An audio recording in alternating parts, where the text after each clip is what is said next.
At the beginning of the year, there was lots of optimism. There was the newly launched vaccine program, a possible beginning of the end, if you will, of the pandemic. So how surprised are you now that we're at the end of 2021 and we're in the middle of a fifth wave?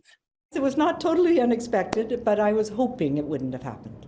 There were several things that could have happened, and the most optimistic, and my bias is optimism, it was that the vaccine would have that dramatic effect, which we saw, of rapidly decreasing cases, and really the stopping of the outbreaks in long-term care was just so heartening to see. That was the part where, I really felt that made such a difference. And then as we got into summer, we really did have data that was supporting that we were in a better place.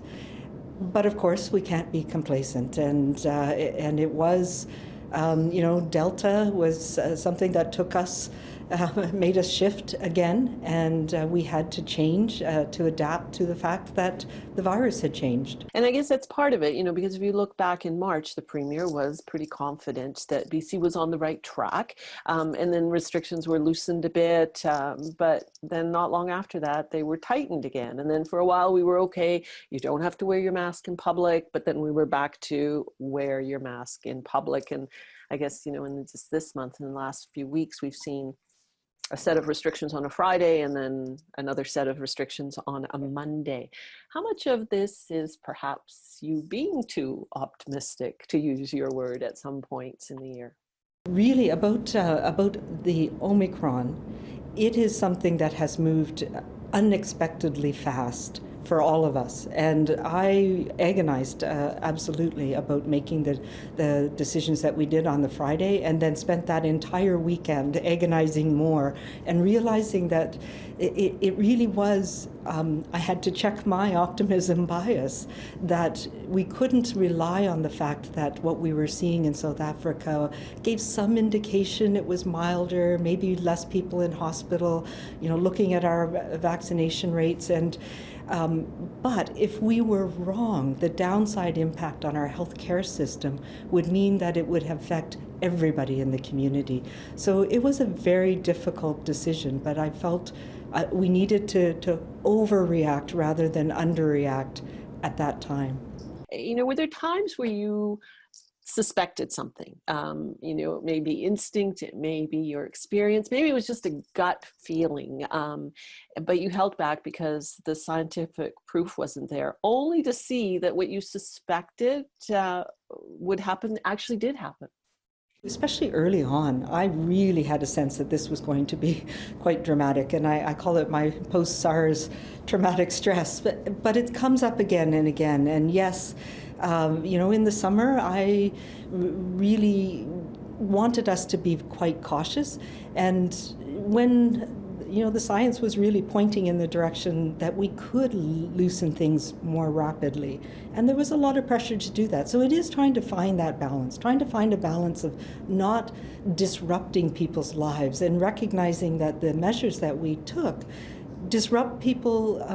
Not everybody experiences it the same way, and particularly we know that younger people, they lost a lot of opportunities, they lost a lot of social connections, economic connections that will affect them for the rest of their lives. So there's always very challenging to make those decisions. And I've said a lot, and I talk to my scientific and academic colleagues in particular, that data never tells you what to do. It always has to be put in the context of judgments and values and preferences. And that's where my job is to take the data and the scientific pieces and put them in the context of who's going to be affected, and those really important discussions with our elected leaders, because some of those tough decisions need to be made by the people who are elected to make them. Let's talk about those decisions and that decision-making process. Who's at the table with you when you deal with these pandemic-related decisions? Who gives you advice? Well, there's a lot of people at the table. I meet regularly with, we call it our Public Health Leadership Committee. So it's the chief MHOs from each of the health authorities here in BC, First Nations Health Authority, my deputies from my office. We have academics who are advising us around specific issues. The BC CDC plays a really large part in pulling together the scientific information that helps us make those decisions. So that's one level. There's also the table that I sit at with the Deputy Minister and the CEOs of the health authorities and our IMSS-BC team, and we make decisions more on an operational logistics side of things.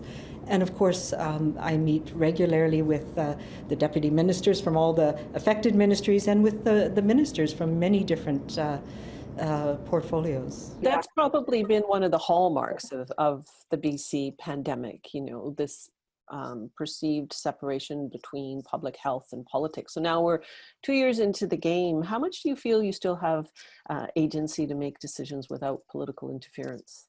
Yeah, I don't know that I've ever felt political interference, which is good. And I have tremendous respect for our elected officials. They have an incredibly important role, and my role is to provide the best advice possible and to try and find that balance. And I've been very thankful for the relationship that we have here in BC, where I do find that my advice is taken very seriously, and they have let me be the lead around making those decisions together that are important. Now, early on in the pandemic, the popular thought was certainly that BC was doing a really good job in managing the pandemic.